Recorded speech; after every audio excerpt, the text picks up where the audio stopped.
The F30 error code on a Whirlpool washer indicates that the dispenser actuator is not functioning properly. This issue can be caused by loose wiring at the dispenser actuator or a jammed or defective dispenser actuator.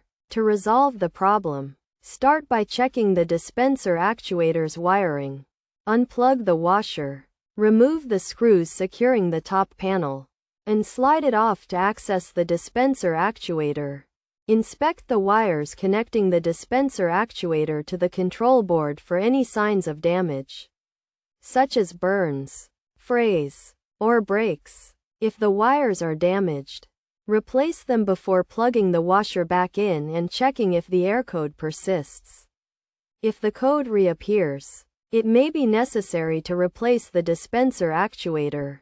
To do this, disengage the plastic coupler from the actuator shaft using a flat blade screwdriver. Then undo the screws holding the actuator assembly and disconnect the wire harness. Remove and discard the old dispenser actuator, and connect the wire harness to the new one. Secure the new actuator in place using the screws. Reinstall the plastic coupler, and reattach the main top. Finally, plug the washer back in and check if the error code is resolved.